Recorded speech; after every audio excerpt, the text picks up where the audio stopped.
Aquí tenemos a Pablo Alcalá, que nos viene a hablar de utopía y futuro económico.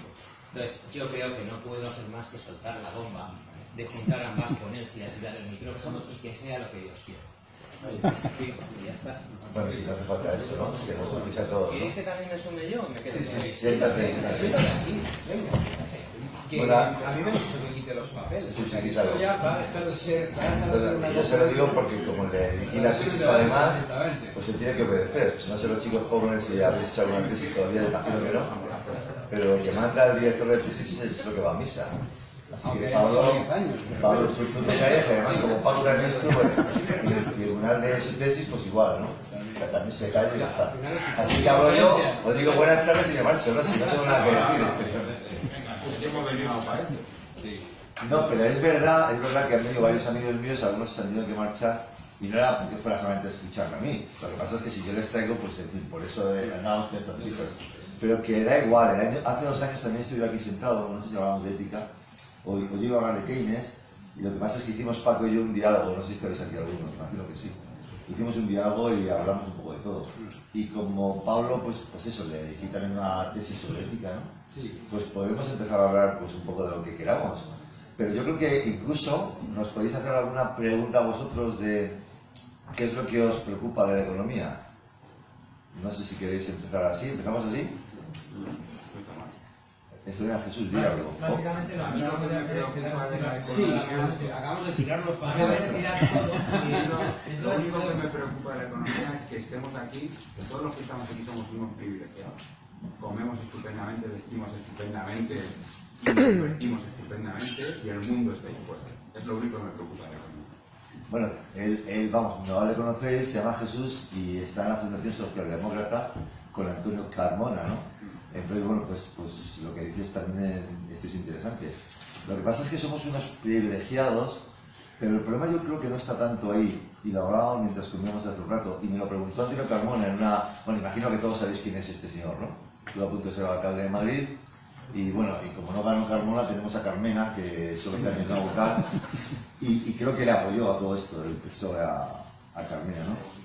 Pero es verdad, o sea... Lo que me preguntaba, o lo que decía en una entrevista en la radio, que me hizo hace poco, era un poco si, o sea, cómo materializar la teoría y llevarla a la práctica. O dicho de otra forma, ¿por qué todos los modelos econométricos se equivocaron en el año 2008? Y se empezó por equivocar, por ejemplo, con la AAA que se le dio a Lehman Brothers. Luego Lehman Brothers ha sido, uno de los asesores ha sido el ministro de Economía español, con el que yo no me voy a meter, entre otras cosas porque me llevo muy bien con él y con su familia, de casa a su hijo, a su sobrino, etc. Y ahora esto va a ser el vicepresidente del Banco Central Europeo. Es decir, podemos confiar en los modelos económicos, sabemos macroeconomía.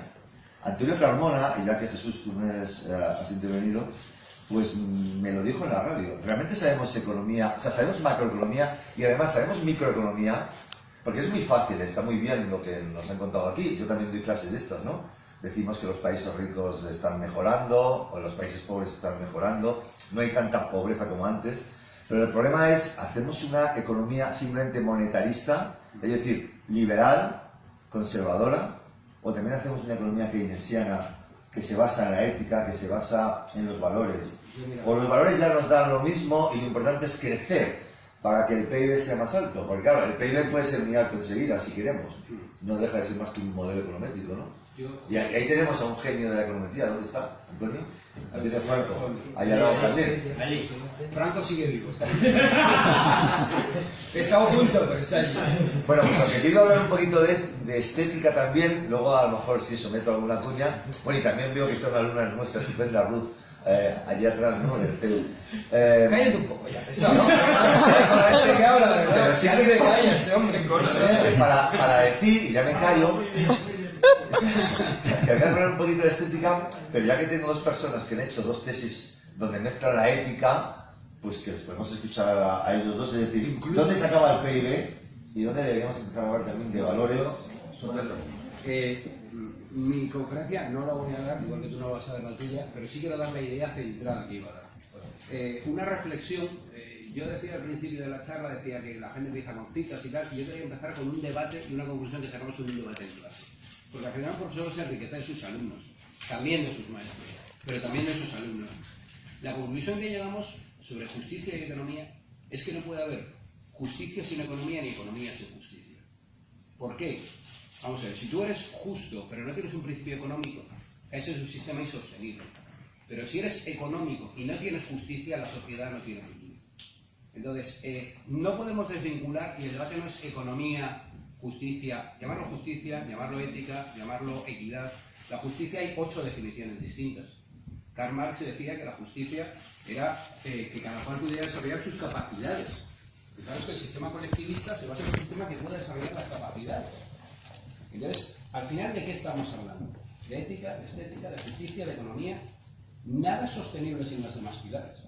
Es decir, tú no puedes hacer una economía si esa economía no se basa en la justicia. Y cuando hablamos de un concepto de justicia, tenemos que definir qué es.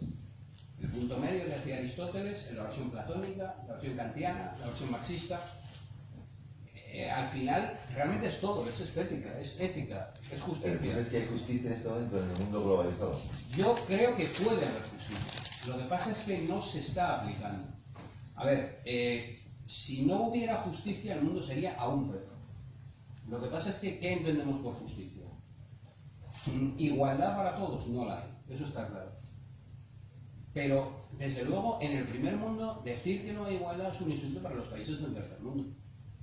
Es decir, aquí tienes una serie de oportunidades que en otros países no tienes, ni sueñas con tener. Entonces, gracias a Dios, vivimos en un primer mundo donde existe un inicio de justicia. Y ese inicio de justicia se basa, como decía Fernández, en que tenemos un capitalismo bueno o malo. Y que ese capitalismo quizás tendremos que mezclarlo con la utopía. Y la utopía es un cooperativismo, un colectivismo, al fin y al cabo, tener igualdad de oportunidades reales. No igualitarismo, sino igualdad de oportunidades reales. Es decir, que al que no tenga las capacidades se le pueda complementar o impulsar. No dar gratuitamente, porque entonces no es un incentivo personal. ¿Quieres hablar tú, Paco? Claro, A ver qué tal, sí, ya que estamos. Bueno, y cuando os parezca habláis vosotros también. Pero no con preguntas de 10 minutos, por favor. A la vez, es un buen momento. Bueno, a mí realmente lo que me llama la atención de todo esto, y sobre todo la velocidad que acaba de coger las jornadas, porque esta mañana íbamos despacio y yendo despacio se nos iba el tiempo, ¿no? Y ahora de golpe y porrazo, resulta que Fernández tenía prisa, nos hemos alimentado de la comida, hemos comprado 2 ponentes, empieza el diálogo a acelerarse y estamos en un momento que parece la televisión. No sé si se han dado ustedes cuenta. Estamos en Franco. Paco, está, a través de Carmona también fuimos a la tele él y yo, y estuvimos ahí discutiendo un montón. Sí, Javier no se me conoce porque perdí mucho peso. No, yo, además, me ha gustado una cosa que ha dicho Fernández. Lo que más me ha gustado de todo lo que ha dicho es un argumento jurídico, mi querida Ruth, que es niego la mano. Entonces yo también niego la mano. Yo creo que la economía no es solamente economía monetaria, la economía es mucho más. La economía es riqueza que no podemos cuantificar. La economía son relaciones personales. La economía es arte. Entonces, es el momento de que o estoy loco yo o está loco el sistema. Claro, porque aquí venimos hablando de Producto Interior Bruto, venimos hablando de justicia administrada por las empresas, y yo cuando pienso en economía pienso en la casa, y pienso en seres humanos, y pienso en familias, y pienso no solamente en el amor de la madre al hijo, pienso también en el odio del vecino a la familia, y pienso en todo ese tipo de relaciones que nos acaban posicionando, y surge no la justicia, pero que justicia en este mundo ni para atrás. O sea, yo creo que en este mundo lo que sí existe es la ética. Yo creo que esa ética es algo tremendamente personal. Es decir, yo creo que en este mundo uno lucha contra el cosmos, entonces se enfrenta a todo. Y en el fondo, si yo soy capaz de intentar encontrar el bien común, aunque me equivoque y me dé de leches, si todos tuvieran la misma actitud que tengo yo de intentar lograr ese bien común, esto iría de forma muy diferente. Y si al final yo decido ir por mi propio interés y pasar absolutamente de los demás, al final, si echo bien al mar, como decías tú, haz bien, échalo al mar, cultura fenicia, como eche mal y lo eche al mar, me va a volver exactamente igual. ¿Y eso tiene algún tipo de base científica? No, pero es una creencia. Y en el fondo, la economía se mueve por ciencia o por creencia. La ciencia es economía, la economía es científica, es un pensamiento no tengo ni idea. Pero sí tengo clara una cosa, y aquí sí que me ayuda la estadística. Y es que ética, felicidad y riqueza se mueven en la misma dirección. Y ahora ya, díganos ustedes lo que piensan.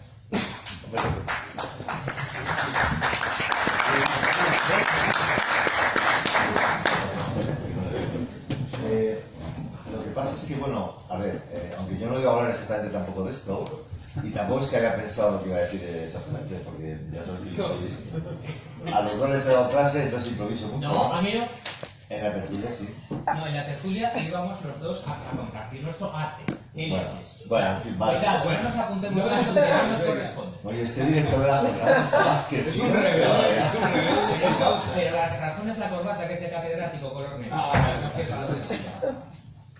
Bueno, en fin, pero lo que yo iba a decir... Catedrático con bufanda. Que, cuidado. Bueno, el año pasado, hace 2 años vine con Pajarita, pero voy a contar un secreto. Más o menos, justo, más o menos. No, es que voy a más. Es que he engordado 3 o 4 kilos y si me pongo una camisa cerrada con bufanda, pues se me... En fin, que no me veo ahí. Y como me dijo que hablara de estética, digo... Ahora entiendo por qué vienes sobre la estética.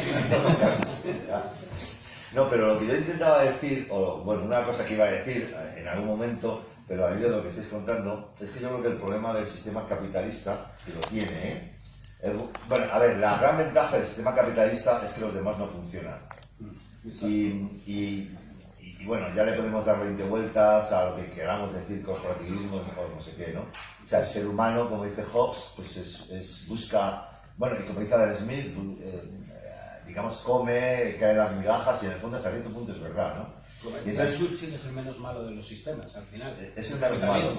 Pero el problema es que tampoco es perfecto por una cosa que también cuento siempre a mis alumnos y que seguramente os lo habré contado a vosotros, ¿no? Y es que las únicas 2 ciencias que son perfectas y que son bellas, y de eso iba a hablar un poquito, pero lo voy a decir un poco improvisadamente, son lógicamente la lógica y las matemáticas, ¿no?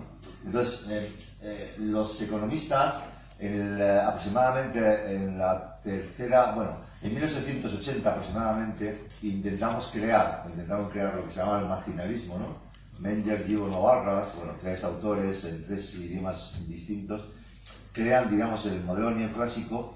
Los modelos son interesantes. El problema de los modelos, y de que sean perfectos y de que sean bellos, es que son modelos, y los modelos son simplificaciones de la realidad, como sabéis, que a su vez sirven para interpretar una ciencia. Entonces, la economía en el siglo XIX se llamaba economía política, como todos sabréis, y empieza a llamarse, a partir de 1980 aproximadamente, a partir del marginalismo y demás de estos autores, se empieza a llamar economía, que es como la conocemos ahora, porque intenta imitar a la física. Se supone, y ahora que ha muerto Hodgkin, pues es bastante evidente, que lo más cercano, la ciencia más cercana a las matemáticas o a una cierta exactitud, ¿no? Es la física. Y los economistas queremos hacer física. Por cierto, toda esta historia de la entropía y del caos que algunos hemos estudiado y demás, ¿no? El efecto mariposa, la teoría de las catástrofes y el caos viene un poquito por la física. El problema es que los economistas no sabemos física. Los economistas no sabemos casi nada. El problema es que nos contratan, sobre todo los que hacen política económica, nos contratan para hacer recetas, que son recetas que se aplican cada 4 años. Entonces a veces funcionan, a Luis de Guindos le ha funcionado relativamente, pero no porque Luis de Guindos lo haya hecho mejor o peor, sino porque la coyuntura económica pues estaba un poquito mejor. En Estados Unidos se aplica una política monetaria mucho más agresiva, después de, bueno, pues del arranque y demás, y ellos salen de la crisis un año después. Aquí no hemos querido aplicar esa política monetaria expansiva, básicamente porque Merkel y el Banco Central Europeo, y no me quiero poner muy economista, aplican la teoría cuantitativa, o sea, aplicamos el capitalismo puro y duro, que es el control de la inflación, a 2 años. En cambio, en Estados Unidos lo que les interesa son 2 objetivos distintos, que es que crezca el empleo y por tanto aumente el PIB. Evidentemente lo de Trump es un paréntesis que se olvidará enseguida, ¿no? Y seguiremos por la senda en la que estábamos, ¿no? De los Clinton o algo así. En resumidas cuentas, el problema de los modelos económicos es que no son exactos y queremos hacerlos exactos. Tú eres estadístico también, ahí está Antonio Franco, está ahí. Hay Raquel, también sabe mucho más de estadística, pero sabes que no se puede medir la felicidad. No se puede medir la... No, perdona, Paco, no. Bueno, se puede cuantificar si quieres, si lo metes en un modelo y te quedas tan pancho. Pero Lehman Brothers, os repito, había salido con la AAA un mes antes ¿Y qué tiene de que que ver se eso con la hundiera. felicidad? Porque la felicidad no se puede cuantificar. Que sí. ¿Cómo se puede cuantificar? ¿Cómo? Parece que venir a clases de estadística superior. No podéis pedir que lo contemos todo aquí. O sea, para algo tenemos que ganarnos el sueldo de los profesores. Pero sí se puede medir. O sea, hay una cosa que se llaman variables latentes y que bueno, por cierto, una cosa que quiero reivindicar aquí, que además escuela también de Antonio Franco, al cual le voy a comprometer para que cuando suba aquí ya esté caliente el escenario. Vamos a ver. El escenario está caliente. Por eso, pues vamos a seguir disfrutándolo. Antonio, súbete. Vamos a ver, no me podéis confundir, y además ayer lo vimos con el señor don Julián Unamuno. ¿Por qué? Que se tranquilice primero el señor. A Julián también le he dado clase de macro, ¿sabes? Es que todos sabemos el Es que, no, si este señor, si no, bueno, me voy a callar. Bueno, vale, sigue. Pasa, que una cosa es el pensamiento matemático, ¿vale? Y el pensamiento marginalista, y el pensamiento que nace de la hipótesis cerrada y acaba en el árbol de decisión, o acaba en la ecuación diferencial, o acaba en... Y otra cosa es el pensamiento estadístico. El pensamiento estadístico parte del señor Heisenberg, ¿vale? Un estadístico jamás pretenderá explicarte absolutamente nada. Simplemente te va a decir dónde estamos y dónde vas a acabar, y no le importa nada lo que pasa en el medio. Vale, ¿Qué significa eso? Pero Que los ustedes estadísticos, intentan- ¿cómo elimináis el ruido blanco, macho? Bueno, el ruido blanco básicamente... Es que eso no es un esto estadístico, va... eso es un económetro, eso es Bueno, un vale, programa. pues... Que por cierto también tenemos por aquí a doña Carola Cosculluela. Muy bien. Carola no me va a llamar a la contraria, ¿verdad? Después lo que me ha dicho de Herrera. Claro. Que sí me quiere llevar. Paco, que quería hablar Paco Manuel. Muy bien. Estáis hablando si se puede cuantificar la felicidad. Sí, Sí, eso he dicho. Sí. Existe el problema de la llamada operativización. Es decir, tenemos un concepto como felicidad y ahora decimos, bueno, ¿cómo lo medimos? Entonces empiezas a operativizar, es decir, en concreto lo que se ha hecho. Se enseña pues una serie de caras con distintas fracciones y se le pregunta a la persona con cuál cara te identificas tú más, ¿no? En otro método se pregunta a la persona cuán feliz te sientes tú. En otro método se pregunta a los amigos, ¿esta persona tú la consideras más feliz o menos feliz, ¿no? Entonces, a partir de ahí se sacan unas medidas y se llama a eso felicidad. Hemos pedido la felicidad, pero realmente la hemos pedido. Es decir, eso que tenemos ahí es lo mismo que llamamos felicidad normalmente. Entonces se crea un malentendido porque tenemos un concepto que es lo que hemos medido, que no sabemos muy bien qué es, y tenemos el concepto felicidad tal como lo utilizamos normalmente. Y no es lo mismo. Entonces utilizamos los conceptos de manera equivocada. No, pero si yo no me quería centrar solo en la felicidad, ese es el caso más extremo. Yo que sé, cuando explico microeconomía a mis alumnos, pues, bueno, los que estéis aquí, ya habéis estudiado micro, sois profes de micro, pues sabéis de sobra, ¿no? Cuando explicamos la curva de indiferencia y la restricción presupuestaria y esas cosas, pues hablamos de la optimización. La optimización matemáticamente podría ser lo más cercano a la felicidad. Bueno, un punto más o menos de satisfacción. Pero si yo cambio los parámetros y cambio esos valores y cambio esos bienes, claro, el típico ejemplo que ponemos a los alumnos, ¿no? Tú eliges, para ti es lo mismo una cesta entre pizza y Pepsi Cola. Pero eso es la felicidad, es decir, la Pepsi Cola hace felices a la gente o les aumenta el colesterol. Es que al final las farmacéuticas realmente han descubierto ya las soluciones al SIDA o no lo han descubierto. O crean enfermedades ellos mismos para después crear otras. Yo hice un trabajo, vamos, uno de mis libros, en la que no estabas tú, Paco, es sobre el medio ambiente y lo hicimos con un laboratorio famosísimo en el mundo mundial. Bueno, era tan famoso que nos ahorraba tanto dinero que nos invitaba a los conciertos de auditorio y demás, a los que habíamos escrito con ellos, ¿no? Pero luego, a ver, todos sabemos que ese laboratorio, que no decir cuál es, o algo parecido, o algunos parecidos, inventaban, o al menos propiciaban, la no solución a ciertas enfermedades. Es que ese es el sistema capitalista. El sistema capitalista es el coste-beneficio, en general, digo, en general. Y en principio podría ser hermoso. Porque realmente una curva de indiferencia es hermosa, que es de lo que yo venía a hablar aquí. Esto puede ser hermoso un modelo. El modelo de Keynes es hermoso. El modelo renta-gasto, que después se convierte en la famosísima ISLM, que después se convierte en la demanda agregada, que después se junta con la oferta agregada, e incluso hablamos de la oferta y demanda agregada dinámica. Eso es hermoso. Pero damos una serie de los famosos postulados a los alumnos que estéis aquí, del ceteris paribus. ¿Pero cuál es el ceteris paribus? El ceteris paribus es que vuestro padre a lo mejor se cae esta tarde, se rompe una pierna, va a la seguridad social, que funciona generalmente bien, y no la atienden hoy, porque están en huelga por no sé qué. Y claro, si le pasa a tu padre, la economía ya no es hermosa. No sé si me estoy explicando. Es decir, el problema de la economía es que es una ciencia empírica y pseudoexperimental, Paco. Y la física también lo es. Y por cierto, aquí tenemos a otro físico, Miguel. O sea que luego puedes decir si quieres terminar algo sobre el tema de la física. El problema es que tampoco la física lo puede explicar todo. Queremos explicar cuál es la dimensión 10 elevado a 16, que es lo que están haciendo los físicos. 10 elevado a menos 16, el famoso acelerador de hadrones este que está debajo de Suiza. Está muy bien, es impresionante. Pero cuando alguien quiere explicar y salirse del sitio, pues dicen que Hawking es un ateo y que Hawking está loco y que Hawking es un pobre demente y un desgraciado hasta hace 2 días, claro. Ese es el problema. Es decir, que al final alguien manda y alguien pone las normas que se deben cumplir. Y alguien pone las soluciones teóricas que se deben cumplir. Que si funcionan, pues perfecto. Obviamente en España no nos paro. Y obviamente, bueno, aunque tuvimos una tasa natural de paro cuando se nos disparó, de casi del 20%, es decir, un paro estructural.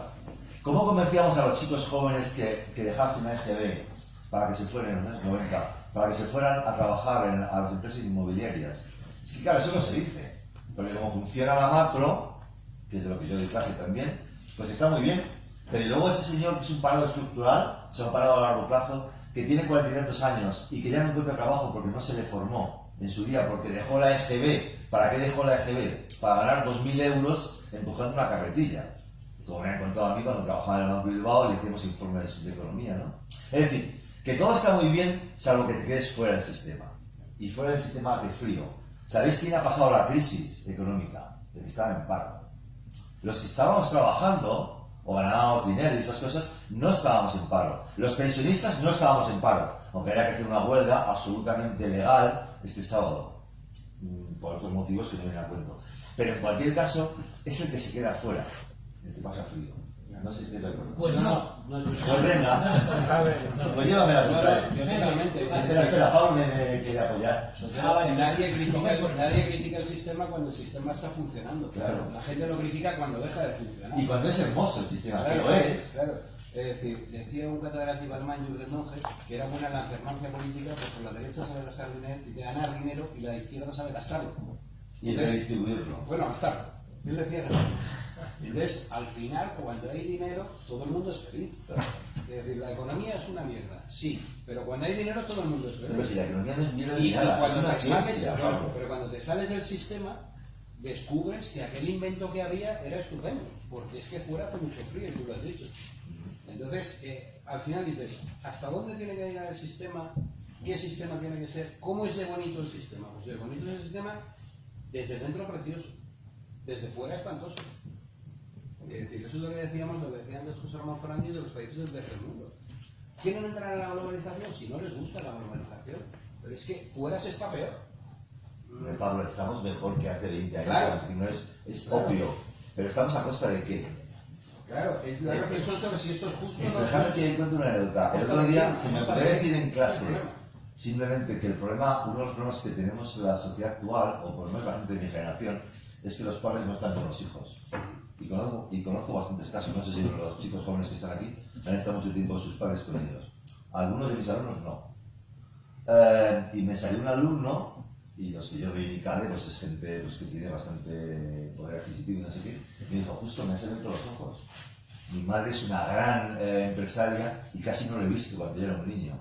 Es decir, por supuesto puede ser una gran empresaria, por supuesto el PIB puede ser maravilloso, por supuesto pueden pagar 1.500 euros al mes, por supuesto se pueden ir a Cancún en tercero de carrera, en segundo de carrera, en quinto, se pueden comprar 4 chalés, pero no están con su padre. ¿Cómo se mide eso, Pablo? Eso la gente de marketing lo hace con algo muy antiguo, que seguramente el señor Samu conocerá, que es la calidad total. Hay una cosa muy curiosa del ser humano, y lo digo porque es que lo bueno de la economía es que vamos pegando todo de un lado para otro. Yo, en este momento, puedo tener un nivel de renta, digamos, 100, y si me bajan 10, me deprimo. Porque ¿cómo voy a pagar lo que estaba pagando con 100? Si me suben 10, me animan, porque en un momento determinado resulta que estoy cobrando más y tengo expectativa, que ya está la trampa, de que voy a seguir cobrando algo más, ¿vale? Entonces, básicamente, la felicidad, ¿cómo se mide? Una cosa es la felicidad de la que habla don Francisco Molina, que es la felicidad psicológica. Luego, la otra felicidad que me habéis cortado, lo cual me parece procedente. Y voy a cortar ahora mismo otra vez, porque no me estás respondiendo. Sí, porque voy por partes, estoy intentando responder lo que se ha ido planteando del camino. La segunda es, estáis diciendo que el que se queda fuera del sistema, yo he estado fuera del sistema, ¿vale? Yo he estado en el paro, ¿vale? No se me caen los anillos. Y cada 2 por 3 me estaba llamando por teléfono para que me fuera a tomar un café Mentira, contigo. mentira. Absolutamente verdad. Vale. Anda que yo iba a San Fernando de Henares. No sabía ni dónde estaba San Fernando de Henares. Y encima me lo habrá estado integrando en el sistema este hombre. Yo recuerdo que me encerré y me puse a hacer mi tesis, como estará por ahí mi director de tesis. Eso sí, Y yo, eso sí. y yo entré más en el sistema. Bueno, no le pegué leches el sistema, porque el sistema es sinónimo prácticamente de la rueda del hámster, cuidado. Yo fui infinitamente libre y disfruté infinitamente del estudio. Yo me levantaba a las 6 de la mañana y estaba hasta las 8 de la tarde enganchado a un programa innombrable del cual no quiero hacer publicidad, metiendo datos, codificando, preparando, luego me ponía a estudiar teoría económica, hacia el modelo, me inventé una nueva forma de hacer economía como si fuera Gauss solamente en el mundo de la economía, disfruté como un enano y cuando volví al mundo y en el mundo real dije, me da mierda, ¿no? Que estaba mucho mejor y era mucho más feliz en mi mundo de las ideas, compartiendo literatura con Tomás de Aquino, con señor Adam Smith y con todos estos grandes. ¿Vale? Entonces, el hecho de que muchas veces uno se quede fuera del sistema, siempre y cuando pueda mantenerse, que ahí está el drama. Es que Ahí es está el exactamente lo que te iba a drama. decir. Ahí está el drama. Claro, es que ahí está el drama. Has adelantado un segundo a mi réplica. Claro, porque estoy muy vivo. ¿Vale? Pero sí es cierto que, que en eso sí creo que debemos sentirnos afortunados, porque eso ya me voy a poner un poquito serio. ¿Vale? Me voy a poner... Uy, estamos muy serios. Sí, estamos hablando de economía, aunque no te estés dando cuenta. Sí, lo sé. Me voy a poner un poco serio en lo siguiente, y es que en España, gracias a lo que comentaba al principio que es la ética, tenemos un sistema de compensación de esa necesidad que tenemos, de ese mínimo para poder ser felices, que es lo que nos está salvando realmente de Estados Unidos una vez. Es decir, los pensionistas están ayudando a las familias a salir para adelante, nos guste o no nos guste, ¿vale? Los amigos se están apoyando los unos a los otros. Sobre todo los que van a San Fernando de Henares. Me tiene la carrera de catedral. Bueno, a lo que voy. Ni que me calle. Ni que le calle, es horrible. Es decir, que realmente, aunque esto podría ser mucho peor, podemos soportarlo gracias a las relaciones de los seres humanos. Y yo me he podido sentir feliz haciendo mi tesis gracias, y sé que va a sonar fatal, al patronato de la Fundación CEU San Pablo que tuvieron a bien becarme la tesis, cosa que tengo que agradecer públicamente, a mi familia, que cuando yo tenía que pagarlo me echaba una mano, a mi querido don Antonio Franco, que ese sí que vino a aguantarme y a sufrirme, mi director de tesis, a San Fernando de Henares, al cual le daba la lata y le consultaba Ah, ¿y yo no? ¿Y yo no? Pues mi rey, no, y ahora te justificaré por qué. Este señor sí me ha aguantado. Sí me ha aguantado rollos enormes y le he hablado de mercantilismo y le he hablado y tal y cual. Y ahora, no, me toca. Resulta que un buen día llega este señor y Eso es el sistema, la mierda. La culpa la tiene Antonio Franco. Llega este señor, Si es que no, me lo tiras todo, de verdad. llega este señor y presenta su tesis en la Complutense sobre la teoría de los mundos conscientes en literatura. Empiezo a leer su tesis y veo el primer párrafo, donde habla de la crisis de Lehman Brothers, y en línea sombra que detrás de una tesis de literatura hay una presentación económica. Y entonces el señor Rabadán cita en su tesis la tesis del doctor catedrático con bufanda, don Justo Sotelo. Bien, y el caso es que a partir de ese momento me convierto en discípulo incondicional de su escuela. Que nombre, que no leches. O sea, que yo te quiero mucho, príncipe. Bueno, Paco, pero... espera. Ese cariño está muy bien, pero ya que estamos en una facultad de económicas, yo lo que me estaba refiriendo, a lo mejor me he explicado mal, en el fondo es al tema del coste de oportunidad. O sea, está muy bien que un trabajador en España... ¿Sabéis quiénes son los nuevos esclavos? El señor que antes ha dicho que no hay la esclavitud en España. Hay una esclavitud incluso de las clases medias, que es el joven, bien preparado, muy bien preparado, que incluso tiene un máster, tiene 2 o 3 idiomas, ha sacado muy buenas notas en la carrera porque está estudiando, porque se lo ha tomado en serio. Porque les hemos convencido que en la universidad se explican cosas interesantes. Y luego acaba la carrera, y tengo muchísimos casos, o sea, muchos ejemplos. Tampoco quiero, si hay aquí algún joven que no acaba la carrera, tampoco le quiero desanimar. Pero sois los nuevos esclavos. Son los que vais a trabajar más horas que se ha trabajado nunca en ese nivel y vais a ganar mucho menos dinero que el que hemos ganado los demás, ¿no? Entonces vais a trabajar seguramente de 8 a 12 o más, 8 a 12 de la noche. Y vais a ganar aproximadamente como, yo qué sé, 1.000 euros, 1.200. Y luego se entraña otra cosa que me parece muy interesante también para los economistas jóvenes. Y es que en el coste de oportunidad, Paco, estamos creando compartimentos estancos. Es decir, vais a trabajar en empresas y no vais a salir de las empresas. os vais a casar con los compañeros de trabajo, vais a jugar a las cartas con los compañeros de trabajo, con los compañeros de la facultad con los que jugáis y demás. Es decir, que paradójicamente estamos en el mundo más globalizado y estamos creando auténticos guetos. No sé si estás de acuerdo. Porque ese es el coste de oportunidad. Ah, sí, claro, Luis. Bueno, Luis es un profesor de historia fantástico, yo creo. También amigo de Carmona y de... Oye, que yo también soy amigo de Carmona, ¿eh? No me pero Parece que aquí... de Madrid. Sí.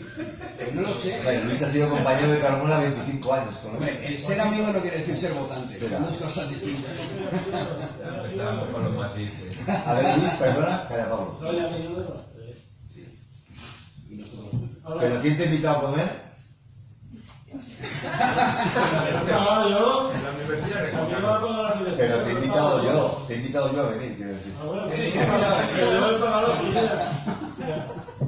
A ver, que la corrupción empieza por ahí. A mí me ha invitado. No sé, pero el ataque de corazón seguro también. O sea, En fin, a ver, que nos decían lo de trabajar los jóvenes. Cuando más se ha trabajado en este país y la gente ya ha trabajado más, la gente joven no lo sabe eso. Fue una cuestión. Aquí la gente trabajaba en 3 trabajos seguidos, hasta las 10 de la noche, para sacar a la familia adelante. O sea, esos han sido los que verdaderamente han trabajado, de verdad, y ganando los duros. Eso lo tiene que saber la gente joven. O sea, que sí, que esté mal ahora, pero no tiene nada que ver No, perdona, Luis, que yo no digo que esté mal ahora. Digo que hay una nueva esclavitud, entre comillas, que no es exacta la esclavitud, es obvio, ¿no? Esclavitud era aquella. Pero- Todos los padres de familia que tenían que trabajar 200 horas al día porque los jóvenes Pero, Luis, me está trabajaban dando la razón. y ni veían a sus hijos ni veían nada. Que me está dando la razón. Pero que eso se olvida. O sea, que hay que... Pero entonces el trabajo es esclavitud. No. Es decir, estamos El partiendo de la trabajo base es que el trabajo es esclavitud. El sistema capitalista en el que vivimos, que es el único que funciona, en mi opinión, siempre ha confundido el factor trabajo con el trabajador, creo yo. Entonces, hemos explotado, entre comillas, al trabajador cuando había que explotar era el factor Vamos a trabajo. poner las cosas en su sitio. Es decir, este país no tiene nada que ver con lo que eran los años 40. Pero si yo no lo sé. Es decir, el cambio que ha dado aquí. Entonces ahora ponerse a decir que sí, que en el tráfico, a lo que hay mucha gente que trabaja, pero aquí se ha superado la crisis, lo decía Paco, y yo lo explicaba las clases siempre, pues por la familia y por las relaciones que había. Si esta crisis pasa en Estados Unidos, trabajos por aquí, ahí sale a tiro limpio. Luis, pero eso no es el sistema capitalista, eso es la familia, que es otra cosa diferente. Pero eso El sistema es todo, es decir, el sistema no es una reducción de esos gastos. de crucificarse.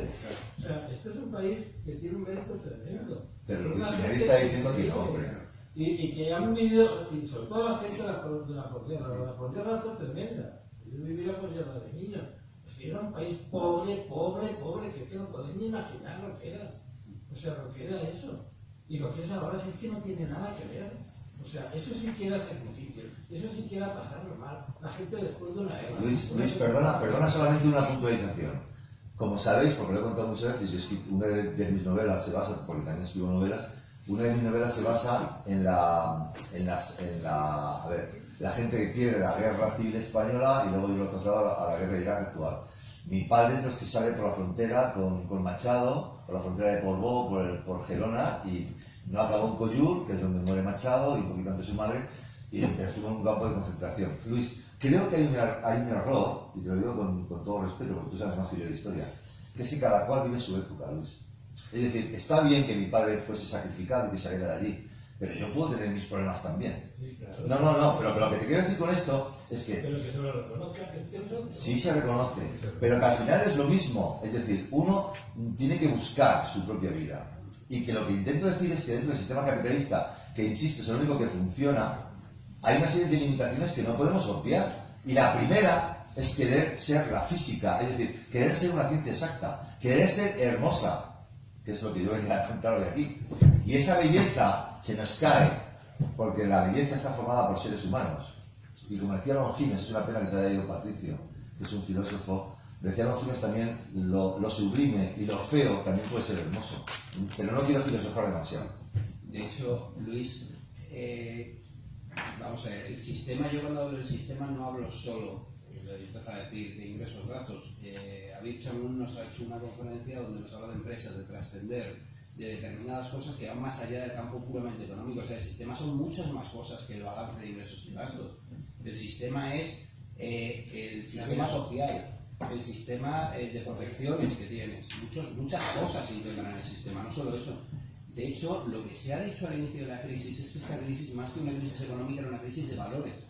Porque esta generación actual, en la que me incluyo, no tienen los valores que tenían nuestros abuelos, que son los que vivieron la posguerra. Y cuando hablamos de valores, no hablamos de valores morales o éticos, sino valores de sacrificio, de esfuerzo, de superación, etcétera, etcétera. Eso se ha dicho en todos los foros. Otra cosa es que la gente lo haya querido escuchar, porque interesa poco hablar de esfuerzo, de sacrificio y de trabajo. Interesa más hablar de tiempo libre, ocio y descanso. Yo antes de pasar la palabra a Ruth, un único apunte. Estos tiempos están forzando a grandes hombres, que lo sepáis. Vale. Todos los que están en la calle aguantando lo que están aguantando van a ser la forja de una gran Y generación. grandes mujeres. Ya empezamos. No, perdonad, no empezamos. Es que estamos educados para hablar